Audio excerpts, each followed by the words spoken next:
Hey guys, gue Dilo. Hari ini gue mau bahas Matius 26. Oke, dan as always gue berharap kalian udah baca. Dan gue berharap ini berguna dan memberkati kalian semua. Dan gue cuman orang biasa yang coba untuk sharing ini semua, oke. Dan di pasal yang 26 ini kita mau bahas, udah mendekati dimana Yesus sudah mau disalibkan. Oke, dari perikop yang pertama, pemberitahuan keempat tentang penderitaan Yesus atau rencana untuk membunuh Yesus. Jadi para pemimpin Yahudi berencana untuk membunuh Yesus. Jadi ayatnya kayak gini. Sesudah Yesus selesai mengajarkan semua itu, dia berkata kepada para murid-muridnya, dia bilang gini, kalian tahu nggak? 2 hari lagi akan ada perayaan Paskah, dan pada waktu itu aku, Tuhan Yesus, anak manusia, akan diserahkan kepada musuhku untuk disalibkan. Tuhan Yesus sudah ngomong kayak gitu. Oke.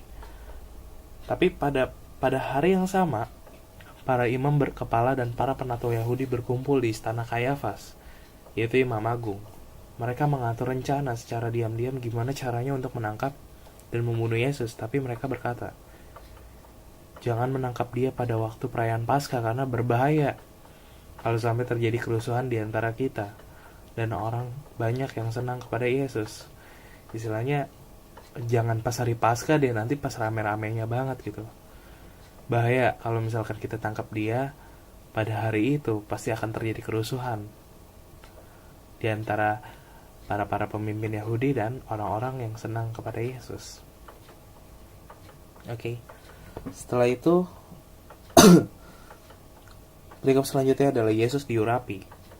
Oke, Yesus diurapi di sini sebenarnya kayak ada seorang perempuan yang menuangkan minyak wangi. Minyak wanginya ini mahal banget ke atas kepala Yesus. Jadi waktu Yesus berada di Betania, di rumah Simon, yang disebut juga si penyakit kulit, kasihan banget. Iya, karena si penyakit kulit gini, banyak kenapa dibilang si penyakit kulit? Banyak ahli tafsir berkata bahwa kemungkinan besar Simon ini sudah sembuh dari penyakit sebelumnya. Penyakit kulit kusta di zaman Alkitab tuh nggak sama dengan yang disebut kusta pada zaman ini, beda. Kalau mau lihat aja catatan tentang penyakit kulit di Matius 8 ayat 2. Matius 8 ayat 2 kalau kalian mau lihat, oke? Lanjut. Datanglah seorang perempuan kepadanya yang dengan membawa sebotol minyak wangi yang sangat mahal. Oke, botol tersebut sebenarnya dibuat, kalau detailnya di sini dibilang botol tersebut itu dibuat dari semacam batu putih. Batu putih itu yang biasa disebut batu pualam. Oke, dia bawa sebotol minyak wangi yang sangat mahal kepada Yesus ketika sedang makan. Perempuan itu menuangkan minyak itu ke atas kepala Yesus. Tetapi waktu murid-murid Yesus melihat hal itu, mereka menjadi marah dan berkata, lah, kenapa minyak wangi itu dibuang gitu aja gitu loh? Karena kalau kita jual tuh minyak, kita pasti dapetin uang yang banyak banget. Lalu uang itu bisa kita bagiin ke orang-orang miskin. Tetapi Yesus sudah tahu apa yang mereka katakan. Lalu dia berkata kepada mereka, udah, kalian gak usah negur perempuan ini karena dia sudah melakukan perbuatan yang baik bagiku. Karena kesempatan selalu ada bagi kalian untuk menolong orang-orang miskin. Tetapi aku tidak akan selalu ada bersama kalian. Sebenarnya, dengan meminyaki tubuhku, dia sudah menyiapkan tubuhku untuk dikuburkan. Terus yang dikatakan adalah benar. Ketika kabar baik tentang Yesus disebarkan ke seluruh dunia, apa yang sekarang dilakukan perempuan ini akan terus dibicarakan sampai dia tidak akan pernah dilupakan. Oke. Dibilang ulang lagi kayak karena kesempatan itu selalu ada bagi kalian untuk menolong orang miskin. Itu sebenarnya Yesus hampir mengutip kitab Ulangan 15 ayat 11. Coba kita buka biar gak usah penasaran. Ulangan 15 ayat 11. Bentar.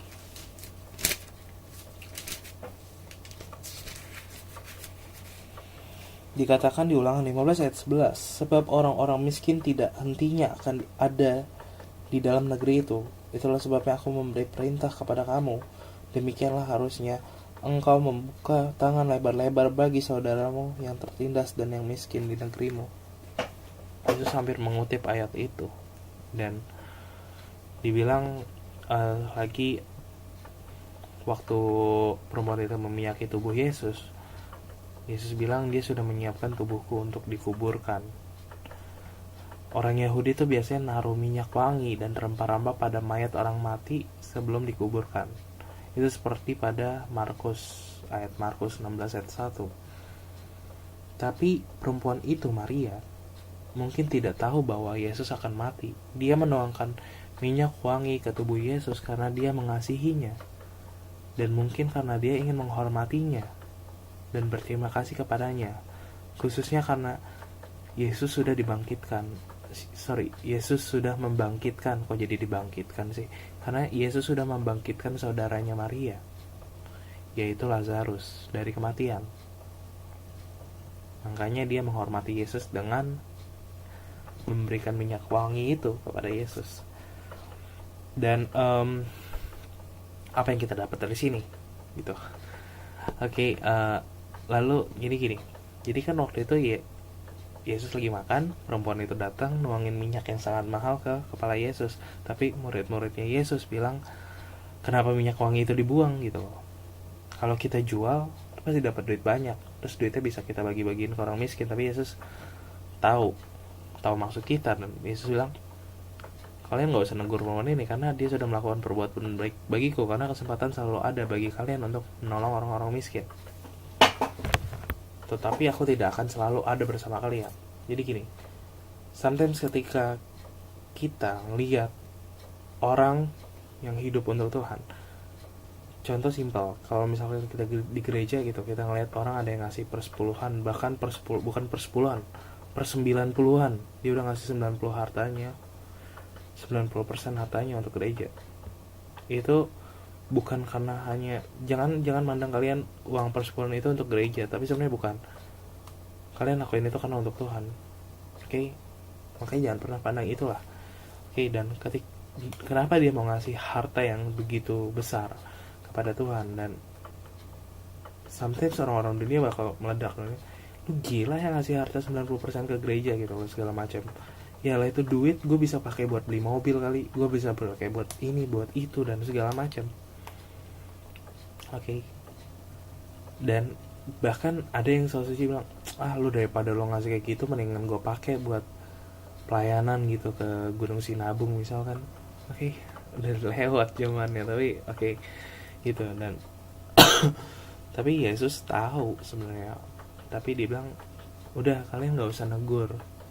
Jadi kalau kita ngelihat ada yang mau ngasih persembahan untuk Tuhan, bukan hanya uang doang, tapi apapun itu, ketika dia ingin ngelakuin segalanya untuk Tuhan.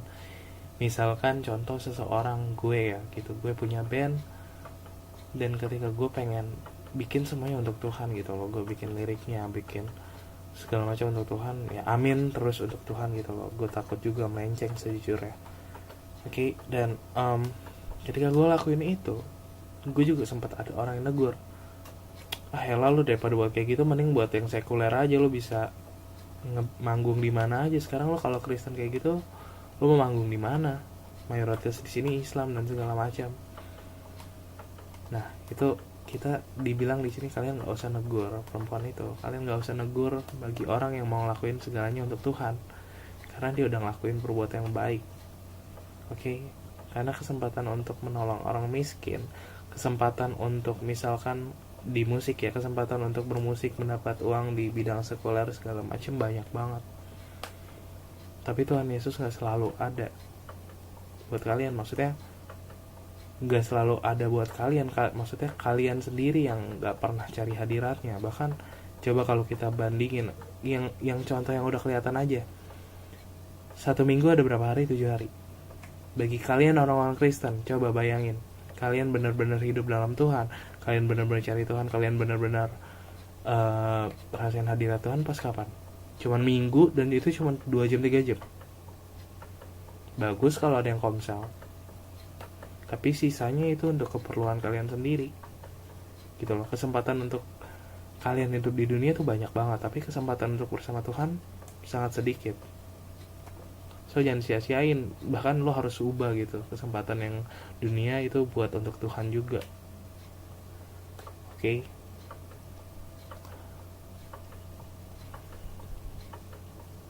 Dah. Dan di sini kita ditegur lagi, oke, nggak usah pedulin orang, nggak usah ngeliat. Ya kalau mereka udah ngelakuin untuk Tuhan, seharusnya kita bahagia, bukan malah kayak elah mendingan itu buat gue duitnya segala macam. Kalian berdosa atas diri kalian sendiri kalau kalian berpikir seperti itu. Stop. Oke, lanjut. Berikut selanjutnya pendek, 3 ayat doang. Yudas mengkhianati Yesus. Jadi lalu Yudas itu dari desa Kariot, salah satu dari ke-12 murid Yesus, pergi menemui imam-imam kepala dan bertanya, apa yang kalian akan berikan kepada saya kalau saya menyerahkan Yesus kepada kalian?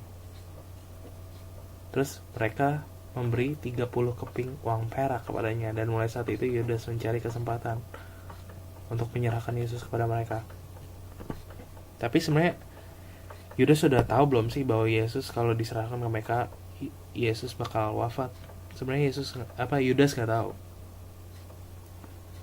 Yudas cuma ngeliat uang dan uang, selalu ngeliat material dan material. Bahkan bisa menjual hartanya, harta yang sangat, yang istilahnya lu punya harta yang gak bernilai harganya, sangat mahal, lu jual cepet ke orang dengan harga, yang penting lu dapat duit daripada lu gak dapat. Kayak gitu Yudas. Dan itu balikin ke kita, apa kita sama seperti Yudas, yang kita nggak mandang Tuhan Yesus, kita nggak mandang kebaikan Tuhan Yesus, kita nggak mandang seberapa berharganya Tuhan Yesus dalam hidup kita. Kita menjual semuanya itu dengan kita melakukan dosa, kita mengkhianati Yesus. Apa kalian sadar dengan semua itu? Ayo, stop deh. You have to be a hero of sins. Lo harus benci sama dosa-dosa lo. Jangan jadi seolah-olah pendukung dosa. Kalian sama aja kayak orang-orang dunia, tau gak? Stop. Emang manusia, banyak bilang, ya lah Dil, namanya manusia, namanya juga daging, jatuh lagi ke dosa, jatuh. Iya, tapi lo mau terus kayak gitu. Kalau lo ngomong kayak gitu seolah-olah lo pasrah. Stop ngomong kayak gitu. Lo mulai dari sekarang ngomong, gue anak Tuhan, gue hidup dalam Roh Kudus, dan gue bisa ngelakuin ini, gue bisa gak jatuh lagi ke dalam dosa. Gue harus terus berjuang. Mungkin daging lemah, tapi gue akan terus membawa daging gue untuk gak ngelakuin dosa. Kalian harus lakuin itu, because sebenarnya dosa itu, kalau kalian bilang ngelakuin dosa enak, tapi sejujurnya dengan dosa kalian gak dapet sukacita yang wow sih. Coba bayangin. Sekarang mancingnya ke situ sih. Oke, coba bayangin. Oke, nggak apa-apa, lanjut. Gue juga nggak tahu kenapa gue bahas ke situ ini. Gue juga nggak ngerti gitu. Coba bayangin ketika kalian mukulin orang, istilahnya gini deh, paling ababil banget ceritanya zaman SMP gitu, zaman SMP masih zaman sayang-sayangan, kalian punya pacar kalian ada cowok lain yang ngedeketin gitu, biasa cowok udah deketin langsung kayak marah, cemburu, terus berantem, terus istilahnya pukul-pukulan, terus menang gitu istilahnya, supaya dilihat ceweknya, wah jago ya, jagoan segala macam. Lihat, itu ada suatu kebanggaan, kalian berdosa, kalian senang. Atau contoh lain, kalian misalkan punya pacar kalian macem-macemin gitu kan, pas besok kalian cerita sama temen, pacar gue udah diginiin gini loh, ya lalu dosa bangga gitu, lu udah merusak cewek lo, terus lu bangga gitu ngomong temen-temen lo, gila, dan merasa dianggap keren dan segala macam. Bayangin kebahagiaan lo dengan berdosa, itu rasanya tuh kayak orang tolol. Contoh lain lagi, oke? Kalau bilang orang tolol gini, lagi ulangan nyontek, terus dapat nilai bagus, terus bahagia gitu dapat nilai bagus, itu kebahagiaan yang tolol. Coba bandingin ketika lo nggak nyontek, lo ngelakuin segala macam usaha sendiri, terus dapat nilai ya lumayan lah bagus, tapi lo udah berjuang keras, Misalnya lu dapet nilai bagus, tentu lu bakal lebih puas. Ya dong, sama aja kalau ikut Yesus gitu. Kalian nggak ngelakuin dosa itu bakal lebih menyenangkan, sukacita bakal lebih full. Contoh lain, gini, bangga banget gak sih lo kalau dibilang lo cowok yang baik, lo nggak pernah macem-macemin cewek lo sampai detik ini, karena lo menghargai cewek lo dibandingkan cowok yang lain yang bilang gue udah ini cewek gue, lo ini segala macam, terus ya lo berdosa, terus lo mau banggain itu. Dan gue bilang, wih gila lo. Dan ya itulah, kalian bisa bedain bahagia karena dosa, bahagia karena nggak ngelakuin dosa. Rasanya kalau lu berdosa sebenarnya bukan bahagia, itu bahagia yang kayak seolah-olah lu dibegoin sama setan. Tapi sejujurnya ketika lu ngelakuin dosa, malah hidup lu, dunia lu bakal menjadi pahit, makin pahit. Dan bilang, ya lah tuh cowok playboy gak usah dideketin. Atau gini, ya lah tuh cowok, tuh anak, tuh cewek tuh kerjaannya nyontek mulu kalau ulangan, lah pinter apaan kayak gitu, udah gak usah ditemenin men, nggak ada otaknya, ulangan nyontek terus, apa enaknya. The world become bitter. Jadi dunia makin pahit dan makin pahit. Sebenarnya ini ngubah paradigma lo. Kalau lu bilang dosa itu enak, enggak, sejujurnya enggak. Tapi ketika ikut Tuhan, emang banyak liku-liku, tapi itu kalau lu hidupin dengan serius, itu bukan yang nggak enak, itu enak, itu dan sangat menyenangkan banget ketika benar-benar hidup dalam Tuhan. Dan mungkin lo akan disiksa sama aja kayak Yesus disiksa di sini gitu loh, tapi kalian akan mendapati hal yang sangat menyenangkan nanti di surga kalian. There is no more fight, nggak ada lagi perselisihan. Tapi kalau kalian yang berdosa, mungkin kalian akan merasa pahitnya tapi belum berasa full gitu. Enak-enak aja mungkin kalian rasain, tapi nanti in the end kalian akan di neraka. Dan wow, itu lebih parah lagi. There is no more space, dan benar-benar kacau, hidup lo disiksa, ratap tangis dan ketak gigi. Serem banget. Oke, mulai sekarang makanya stop, jangan hianati Tuhan Yesus. Lo mesti jadi pembenci dosa men, bukan pendukung dosa. Lanjut, gila gue ngomong panjang banget. Oke, lanjutnya adalah Yesus makan Paskah dengan murid-muridnya. Jadi Yesus memberikan makanan untuk mengenang tubuh dan darahnya. Jadi hari pertama perayaan Paskah, kami datang kepada Yesus dan berkata, di manakah yang engkau inginkan kami mempersiapkan makanan Paskah untuk kita? Bahasanya ribet ya. Oke, kayak pada hari raya roti tidak berbagi, murid-murid Yesus datang padanya, dari ayat aslinya nih ya, di mana engkau kehendaki kami mempersiapkan perjamuan Paskah bagimu? Di mana gitu. Paskah secara harafiah sebenarnya perayaan roti tanpa ragi, di mana kata itu menerjemahkan satu kata saja dalam bahasa Yunani, perayaan roti tanpa ragi, memulai pada hari raya Paskah dan berlangsung selama 8 hari, meliputi 2 hari Sabat. Kedua perayaan tersebut menjadi tergabung. Oke, lanjut. Terus dibilang, lalu Yesus ngomong, ketika murid-murid tanya kayak gitu, Yesus ngomong, pergilah kepada sahabat kita yang di kota Yerusalem, katakan kepadanya, Bapak, guru kami mengirim berita ini, waktuku sudah tiba, dan aku mau merayakan Paskah bersama murid-muridku di rumahmu. Oke, gitu kalimatnya. Terus lalu beberapa orang dari murid-muridnya yang ditugaskan pergi mempersiapkan makanan untuk perayaan Paskah seperti yang sudah diperintahkan Yesus. Oke, sesudah malam tiba, Yesus dan murid-muridnya makan bersama. Ketika mereka makan bersama, sedang makan, Yesus berkata, yang kukatakan ini adalah benar. Salah satu di antara kalian akan menjual Yesus kepada musuh-musuh Yesus. Hal itu membuat hati kami sangat sedih. Ya, hati kami maksudnya hati murid-muridnya sangat sedih. Lalu murid-murid itu masing-masing mulai berkata kepadanya, orang itu pasti bukan saya ya Tuhan. Lalu kami masing-masing mulai berkata kepadanya, orang itu pasti bukan saya ya Tuhan. Sama aja kayak kita. Yesus tahu kita mau hianatin Tuhan Yesus, tapi kita selalu merasa itu bukan gue kan, itu bukan gue kan, gue nggak bakal kayak gitu kali, gue nggak mungkin mengkhianati lo, gue nggak bakal jual engkau Tuhan Yesus, nggak mungkin. Kelihatannya baik, tapi jawab Yesus apa? Sebenarnya ini masih konteks dalam di sana orang yang mencelupkan rotinya ke dalam mangkuk bersama Tuhan Yesus, dialah orang yang menjual aku. Memang aku sebagai anak manusia akan mati sesuai dengan apa yang sudah tertulis dalam kitab suci. Tapi celakalah orang yang menyerahkan aku kepada musuh-musuhku. Lebih baik kalau orang itu tidak pernah dilahirkan. Jadi buat apa kita hidup? Mendingan kita gak usah hidup kalau kita menyerahkan Tuhan Yesus sama musuh-musuhnya.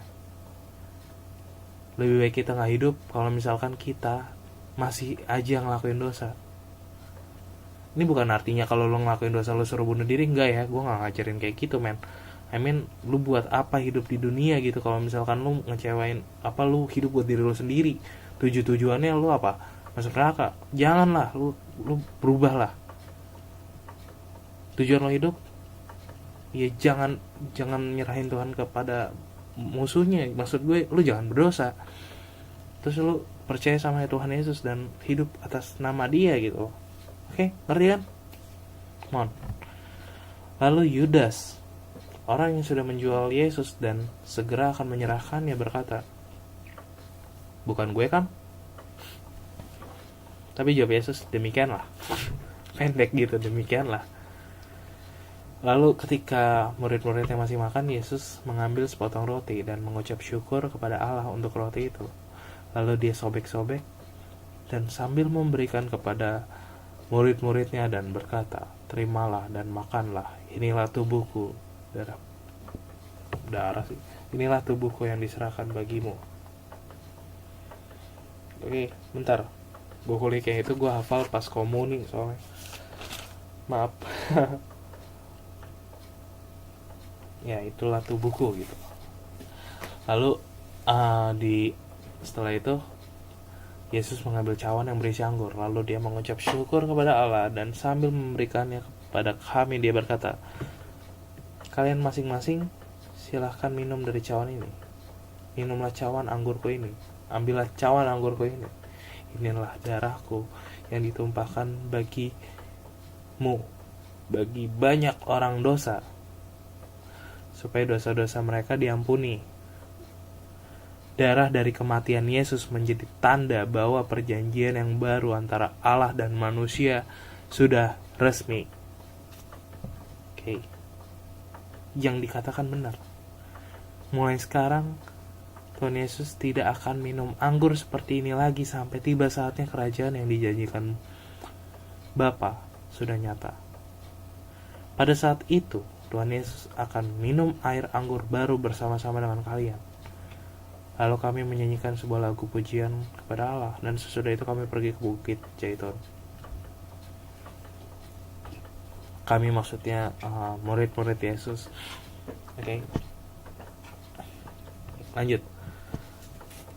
Itu ayat 30 dan bentar.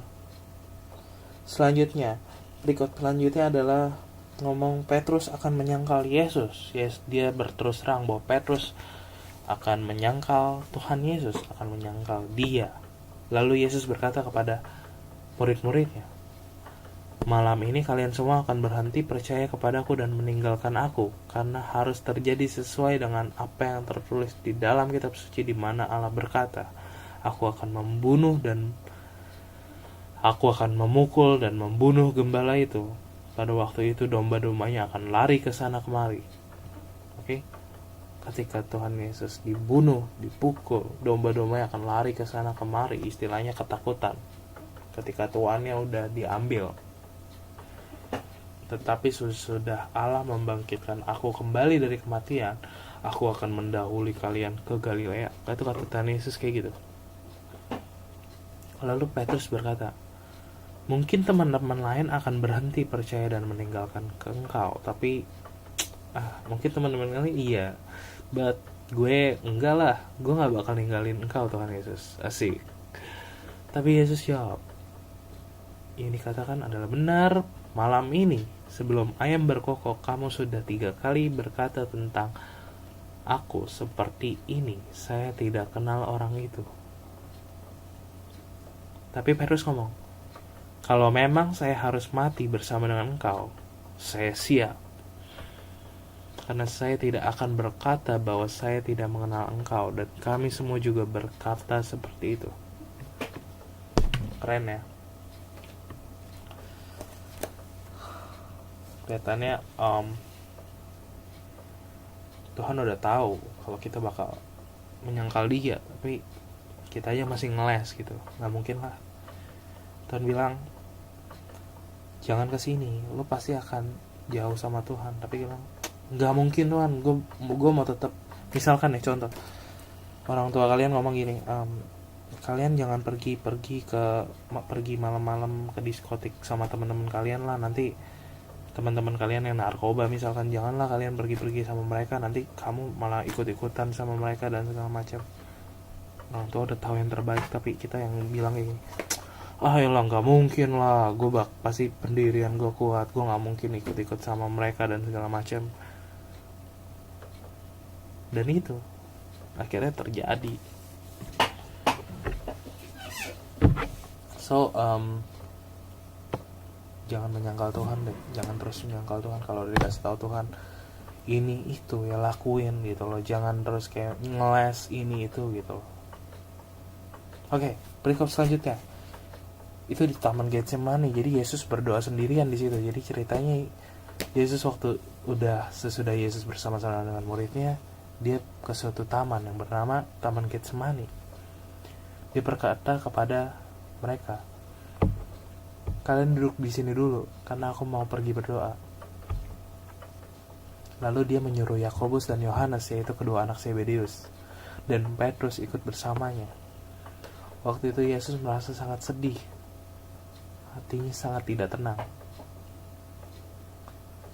Lalu dia berkata kepada mereka, hatiku sangat sedih sekali, kayak udah mau mati rasanya. Kalian tetap tinggal di sini dan sadar terus denganku sambil berdoa.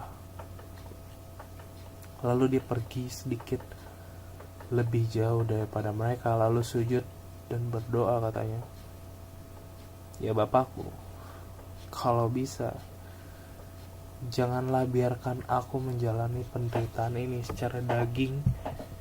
Yesus juga mengeluh, Yesus gak mau jalanin penderitaan ini, dia merasa gak kuat. Jauhkan cawan ini daripada aku. Sebenarnya dari terjemahan aslinya, cawan ini maksudnya cawan penderitaan. Yesus bilang, jangan biarkan aku menjalani penderitaan ini. Tapi Yesus bilang, tetapi janganlah terjadi seperti yang aku kehendaki, melainkan jadilah seperti yang engkau kehendaki. Kita harus belajar dari doa Yesus. Mungkin kita akan ngalamin hal yang gak enak banget, dan kita harus laluin itu. Tapi kita minta, Tuhan, gue gak mau lewatin ini.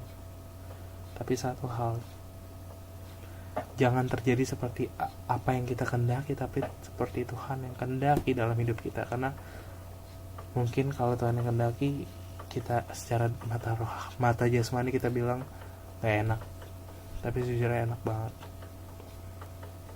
Kita menabur kekayaan kita di surga. Amin. Sebenarnya dari apa yang gue bilang, bukan kalian untuk tujuannya untuk mau nabur kekayaan di surga, enggak sih sebenarnya. Sejujurnya kalian ngelakuin itu karena kalian sayang sama Tuhan. Tuhan udah sayang dulu sama kalian. Kalau enggak, sebenarnya kalian yang udah gak bisa selamatin diri kalian sendiri gitu. Tuhan Yesus yang udah selamatin kalian. Tuhan Yesus sampai nangis. Do you see his tears? Apa kalian lihat tangisan Tuhan Yesus ketika Tuhan Yesus melihat kalian lagi berdosa? Apakah kalian lihat hati Tuhan Yesus yang hancur ketika kau khianati Dia dengan kalian berdosa? Apakah kalian lihat tangan Tuhan Yesus yang terus berusaha untuk menjangkau kalian untuk gak ngelakuin dosa, tapi kalian terus ngelakuin dosa itu?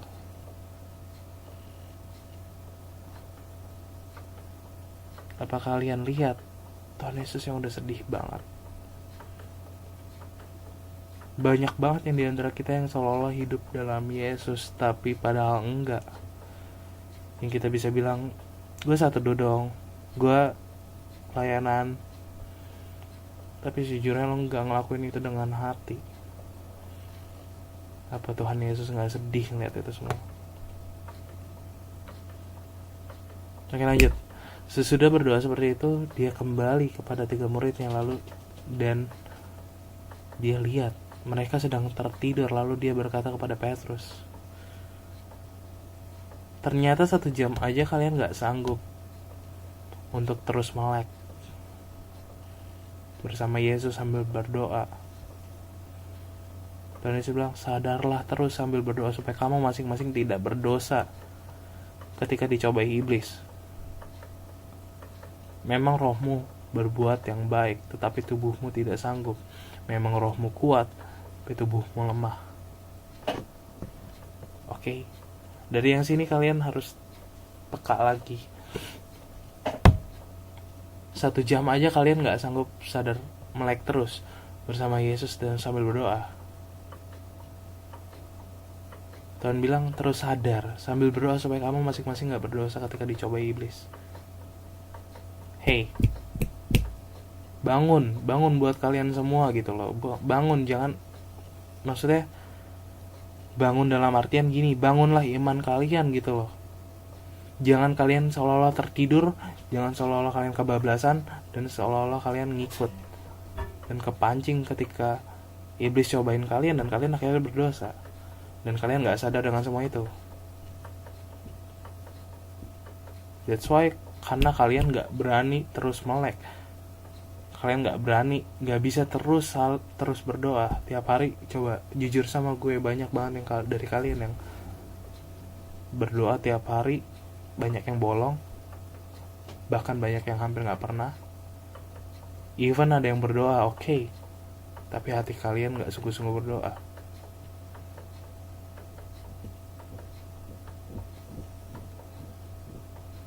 Ayo melek, lihat mata iman kalian buka lagi, jangan terus tidur, supaya kalian gak ngelakuin dosa pas dicobain iblis. Karena banyak banget teman-teman gue yang akhirnya tertidur dan ngelakuin dosa ketika iblis cobain mereka. Oke. Di sini juga jangan give up gitu loh. Jangan give up hidup buat Tuhan. Jangan give up saat teduh kayak seolah-olah ya ini ayat masih banyak banget gitu loh, ini ayat masih banyak banget gitu, gue udah ngantuk banget. Enggak, no, don't ever give up. Oke. Dan untuk kedua kalinya Yesus pergi lagi dan berdoa. Isi doanya kayak gini, perhatiin. Bapakku, kalau penderitaan ini tidak mungkin aku hindari, maka jadilah sesuai dengan kehendak-Mu. Oke. Terus dia balik lagi. Ketika dia balik lagi, dia melihat mereka sedang tidur lagi karena mereka sangat ngantuk. Jadi dia meninggalkan mereka lagi di situ dan pergi berdoa untuk ketiga kalinya. Yesus doa sendiri sampai 3 kali, yang lain tertidur. Oke. Dia berdoa lagi untuk hal yang sama. Sesudah itu dia kembali kepada murid-muridnya dan berkata, kalian masih tidur dan istirahatkah? Masih. Cukup, sudah. Lihatlah, waktunya udah tiba, udah telat. Sekarang waktunya Yesus anak manusia akan diserahkan ke tangan orang-orang berdosa. Bangunlah, mari kita pergi. Lihat, orang yang menyerahkan aku kepada musuhku sudah datang. Kalian udah telat. Tuhan Yesus sudah ngelakuin itu 3 kali dan kalian terus tidur. Tuhan Yesus sudah berdoa 3 kali dengan nangis dengan hati yang rasanya kayak sangat berduka atas kalian semua. Dia berdoa sendiri, tapi kalian tidur. Dan ini juga kayak ngomong, berbahagialah kalian yang misalkan dalam satu rumah kalian berdoa sendiri untuk Tuhan, tapi keluarga kalian enggak. Karena Tuhan Yesus pun kayak gini. Jadi gak usah patah semangat, patah hati, gak usah. Tuhan Yesus sedang ngelakuin kayak gini. Kalian gak usah merasa kayak gue sendiri gitu, berdoa gue sendiri, hidup presinoris bersama Tuhan dalam satu sekolah gue, sedangkan satu sekolah gue isinya adalah orang-orang yang hidupnya semau mereka yang gak peduli, mereka yang tertidur. Gak usah berduka, Tuhan Yesus juga kayak gitu, tapi terus doain mereka. Cukup panjang, ini baru ayat sampai mungkin ayat mau mulai ayat 47 ya, tentang Yesus ditangkap. Tapi udah kayak lama banget, udah 40 menit. Oke, lanjut. Yesus ditangkap.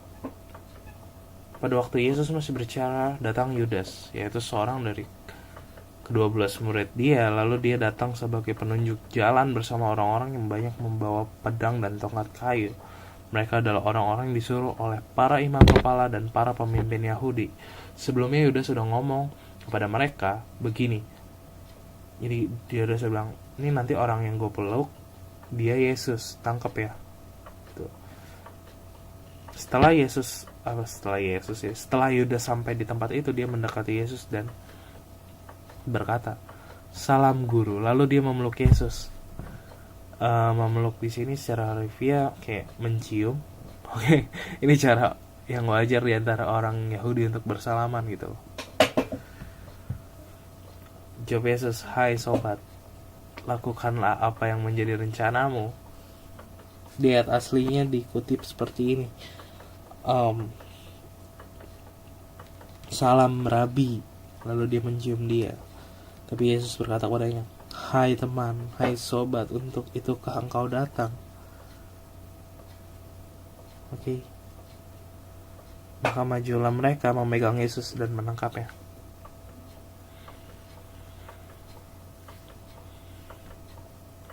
Oke.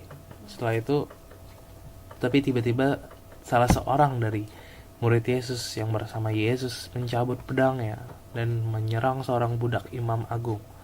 Tetapi dia memotong salah satu telinganya sampai putus. Lalu Yesus berkata kepada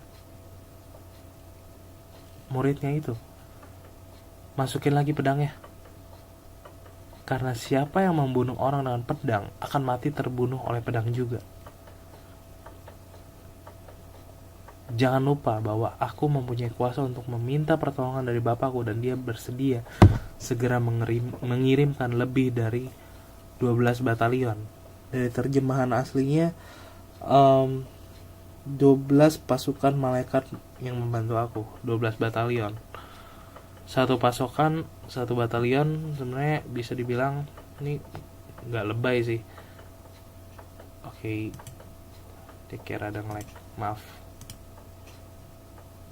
Ya, batalion dalam bahasa Yunani disebut legion. Jadi satu legion Romawi terdiri dari kira-kira 5.000 tentara. Oke, ini gue cari dari internet.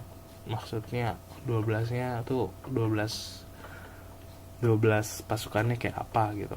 Ternyata ini sangat banyak, gila. Satu legion Romawi terdiri dari 5.000 tentara.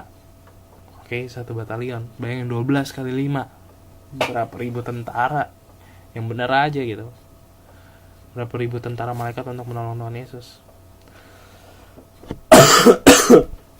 Sekali lagi, yang membunuh dengan pedang, dia akan mati juga dengan pedang.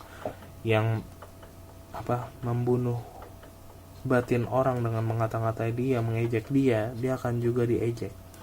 Karma berlaku.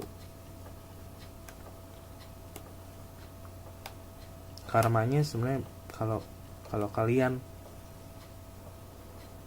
sebenarnya jangan sampai kayak jadi kayak gini, gue mau baik sama orang karena gue berharap dia baik sama gue, enggak. Oke, Seharusnya karmanya kayak gini, gue gak mau jahatin dia karena gue sayang sama Tuhan Yesus. Oke, dan gue tahu ketika gue jahatin dengan itu, gue sama aja kayak bunuh diri gue sendiri dengan itu, karena dia dan gue adalah sama, ciptaan Tuhan Yesus itu. Oke, lanjut. Tadi sampai mana ya? Tetapi kalau udah setelah yang malaikat batalion itu ya, lanjutnya, tetapi kalau Tuhan Yesus melakukan itu, Tuhan Yesus ngundang semua 12 batalion malaikatnya buat tolong dia, maka apa yang dinubuatkan dalam kitab suci tentang Tuhan Yesus tidak dipenuhi.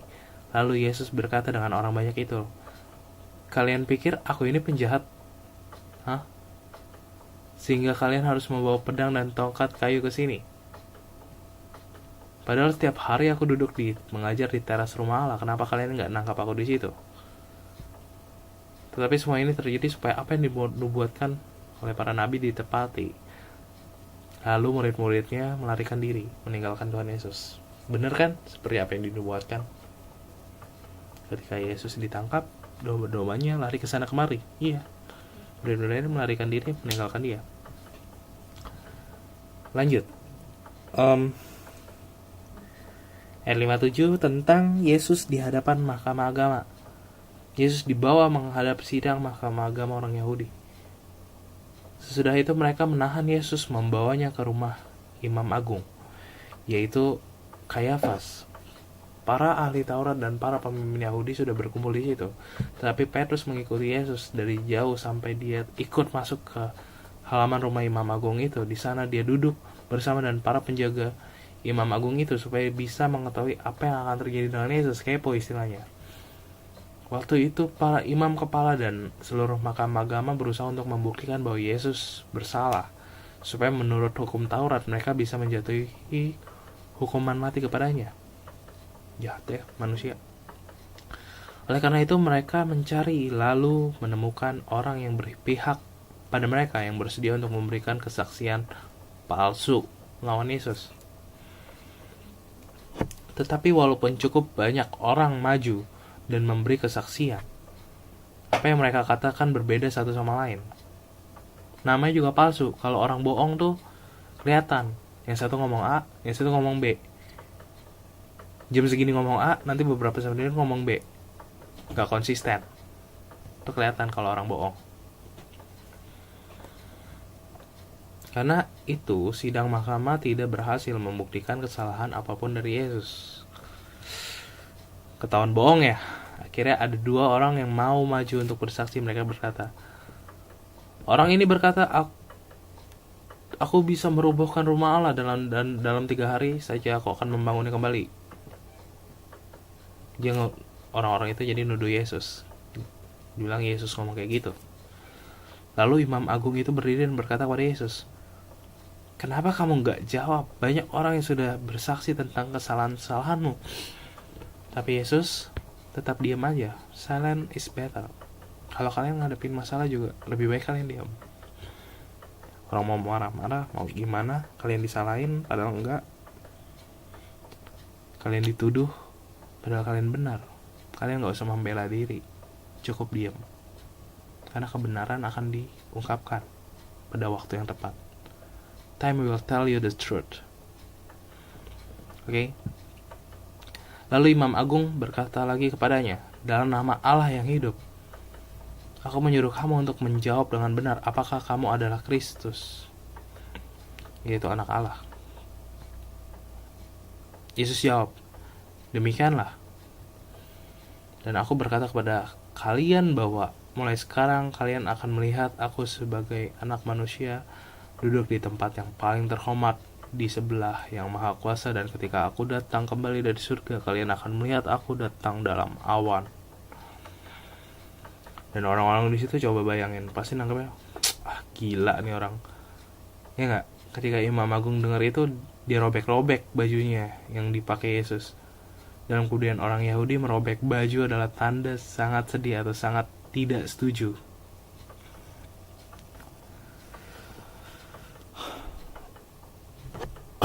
Jadi sebenarnya apa yang dirobek-robek kayak baju dalamnya Yesus gitu loh, yang halus, bukan jubah. Jadi baju dalamnya yang dirobek-robek.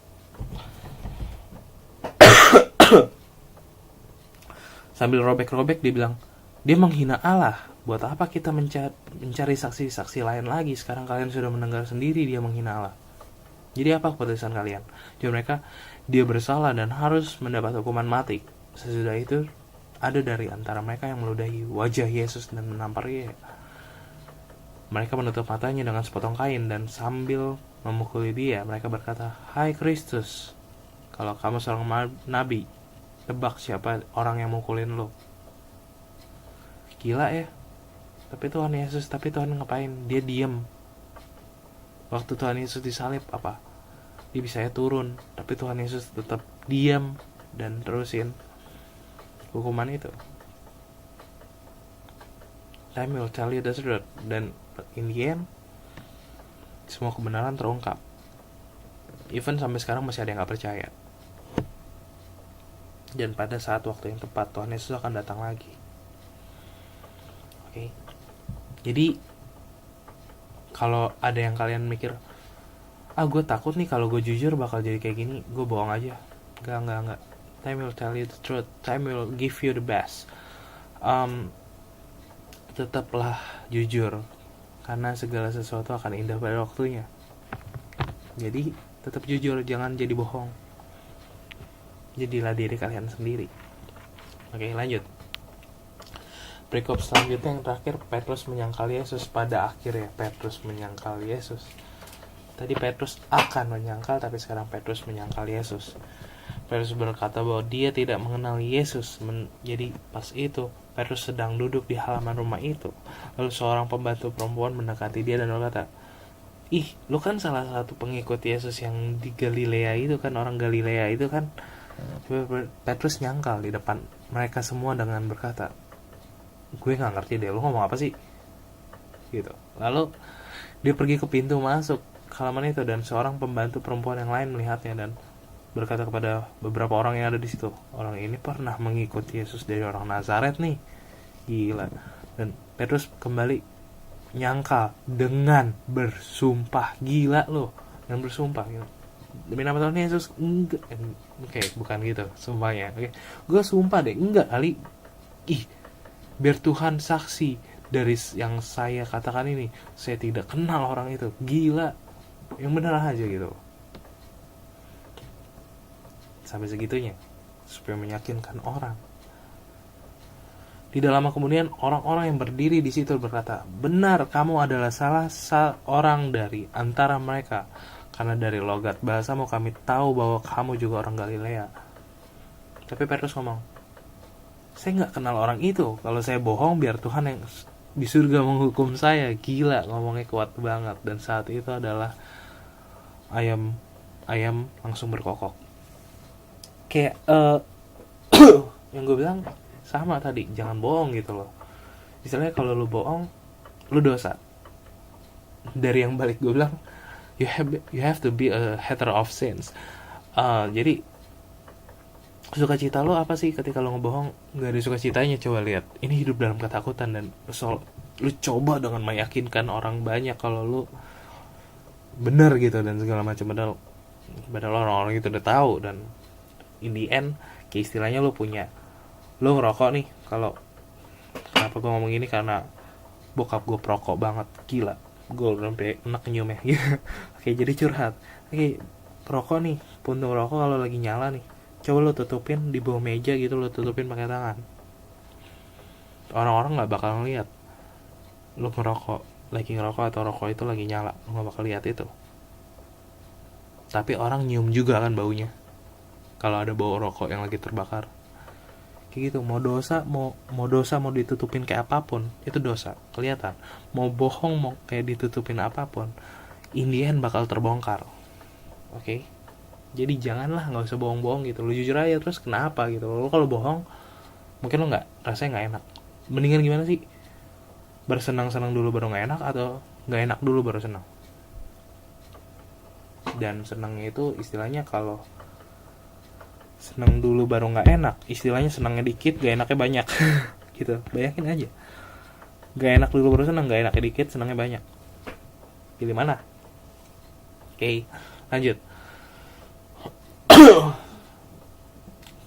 Jadi kayak udah kan, jadi ayam udah berkokok dan Petrus segera teringat bahwa Yesus udah ngomong, malam ini sebelum ayam berkokok kamu sudah 3 kali menyangkal aku, dengan berkata saya nggak kenal Yesus. Lalu Petrus pergi keluar dari halaman rumah itu dan menangis dan sangat sedih.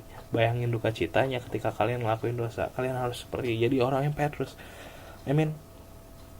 Lo udah dosa gitu, lo harus menangisi dosa lo, duka cita atas perbuatan salah lo. Jangan jadi orang yang duka cita karena gak dapetin hal yang bahagia, tapi lo harus jadi orang yang duka cita karena kesalahan lo, karena you're nothing man. Lu nggak bisa ngapa-ngapain lagi gitu, lu nggak bisa nutupin lagi. Tuhan udah tahu semuanya dan lu malah ngelakuin itu. Istilahnya gimana ya, lu kalau coba bayangin aja ketika Tuhan Yesus akhirnya lihat itu, dan itu kan benar, lu jadi Petrus bakal jadi orang yang malu banget, bahkan lu nggak mau nampang muka lu di depan Tuhan Yesus, ya nggak? Oke, sekarang lu adalah Kristen man, lu pengikut Kristus, dan pengikut Kristus istilahnya adalah orang cerminan Yesus, follower of Christ, di mana lu benar-benar cerminannya dari Yesus, tapi lu sama sekali nggak mencerminkan bahwa lu seperti Yesus, dan lu malah ngelakuin dosa, batu sandungan bagi orang lain, seolah-olah kelihatan hidup suci padahal hati lo enggak. Lu bakal malu banget men, malu banget ketika Tuhan Yesus datang. Ini gue bukan apa-apa gitu loh. Lu terus ngelakuin dosa ini men, mulai sekarang stop gitu loh. Waktunya gak lama lagi, lu mesti stop gitu loh. Lu mesti stop, lu mesti berubah. Oke, lu mesti berubah hati lu. Doa sama Tuhan Yesus, minta Roh Kudus terus bimbing hidup lu, terus arahin lo ke jalan yang benar. Jangan sampai melenceng. Oke, ngelakuin dosa gampang, tapi dosa itu sebenarnya membuat hidup lo nggak enak, dunia lo pahit. Stop ngelakuin dosa, stop buat perpecahan, stop mukulin orang, stop bohong, stop yang nonton porno, stop semuanya. Lo nonton porno itu bikin lo bego sejujurnya, jujur nih gue, lo bikin lo bego. Stop ngelakuin itu semua. Yang masih onani segala macam, stop. Kalian mau terus bikin Tuhan Yesus nangis atas dosa-dosa kalian, stop. Yang terus hidup semaunya, terus jalan-jalan seolah-olah dunia itu lebih enak dibandingkan Tuhan Yesus, stop. Kalian dibegoin iblis. Oke? Maybe it's all about Matius 26. Nggak tahu kenapa bisa sejam kayak gini, nggak tahu kenapa gue bisa ngoceh sepanjang ini. Gue juga nggak ngerti, nggak ada planning sama sekali gue untuk ngomongin ini dan itu. Oke, maybe it's all. Gue berharap ini memberkati kalian. Oke, terus berjuang untuk hidup kalian, dan mungkin next day gue bakal bahas Matius 27 yang cukup banyak juga. Oke, dan oke, itu aja. God bless you semuanya ya. Tuhan sayang banget sama kalian. Hidup benar, jangan jadi hidup orang yang salah. Oke? Jangan mau dibegoin iblis. Tuhan Yesus sayang banget sama kalian. God bless you.